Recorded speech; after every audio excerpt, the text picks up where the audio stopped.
Question number 5 में क्या करें, the sum of two opposite angle of a parallelogram is 130 degree, find the measure of each of its angle. ठीक है, तो यहाँ पे कह रहे हैं कि दो अपोजिट एंगल ऑफ पैरेललोग्राम का 130 डिग्री है, तो मेजर कर रहा है कि हर एंगल का मेजरमेंट निकालिए।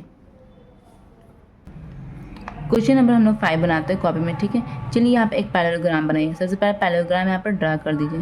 पैरेललोग्राम यहाँ पर ड्रा किया, ये ए हो गया, ये बी हो गया, ये सी हो गया, ये डी हो गया। तो यहाँ पे क्या कह रहा है क्वेश्चन में क्या कह रहा है उसको अच्छे से गौर समझिएगा।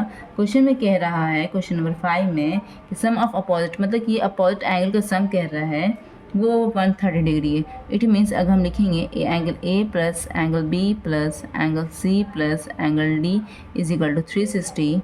ठीक है, तो अपोजिट एंगल सम मतलब angle A plus angle C. तो angle A plus angle C को साथ में लिखिए, plus angle B plus angle D को साथ में लिखिए। ठीक है, इज इक्वल टू 360 डिग्री।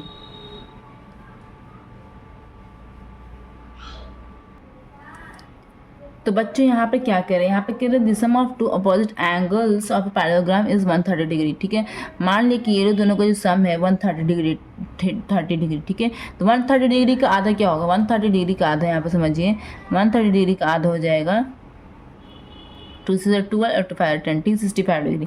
ये हम क्यों आधा निकाला, क्योंकि दोनों तो इक्वल है। अगर हम मान लें, अगर हम ऐसे लिख भी दें कि एंगल ए, यहाँ पर लिख दीजिए कि angle A plus angle C को मान लिया, ये दोनों का सम 130 डिग्री है, तो एंगल ए और एंगल सी तो इक्वल है ना, इक्वल है, अपोजिट एंगल तो इक्वल होता है। तो अगर मान लिया एंगल ए, ठीक है, angle A plus angle C भी एंगल ए के बराबर, तो एंगल ए दोनों को लिख दिया इक्वल टू 130 डिग्री। तो 2 एंगल ए क्या हो जाएगा 130 डिग्री, तो एंगल ए क्या हो जाएगा, एंगल ए हो जाएगा 130 डिग्री बटे 2 इज इक्वल टू 2 से 12 2 5 10 65 डिग्री। समझ में आया बच्चों? ये दोनों एंगल का सम इक्वल है, ये दोनों एंगल का सम 130 डिग्री है, तो ये दोनों अगर इक्वल रहेगा तो बताओ कितना होगा, दोनों का आधा कर देंगे, उसके जोड़, ये दोनों का जो सम उसका आधा कर देंगे, तो आधा आधा बांट दो, दोनों को सम को आधा आधा बांट दो, तो ये लोग दोनों तो हो जाएगा ना, बिकॉज ये लोग दोनों तो इक्वल है ना, बराबर है। तो मान लो ये 65 डिग्री हो गया, ये 65 डिग्री हो गया।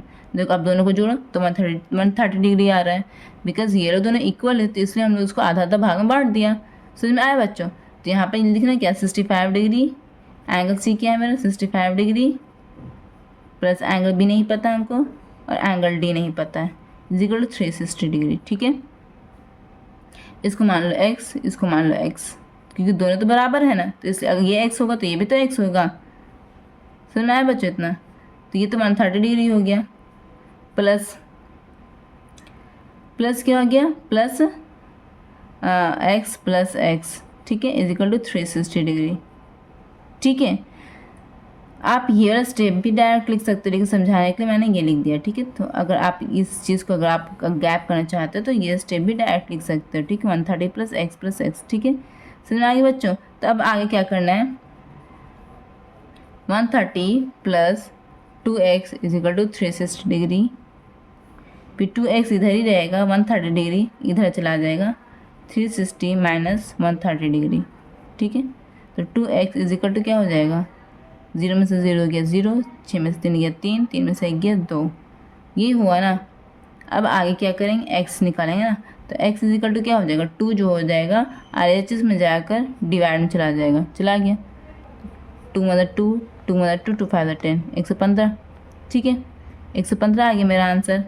इट मीन्स एंगल बी भी मेरा 115, एंगल डी भी मेरा 115।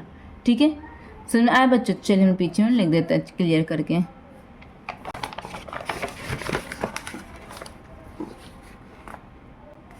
एंगल ए मेरा क्या निकला था 65, एंगल बी क्या मेरा निकला 115, एंगल सी मेरा क्या निकला 65, एंगल डी मेरा क्या निकला 115। समझ में आया बच्चों इतना? चलिए अब हम नेक्स्ट क्वेश्चन की तरफ बढ़ते हैं।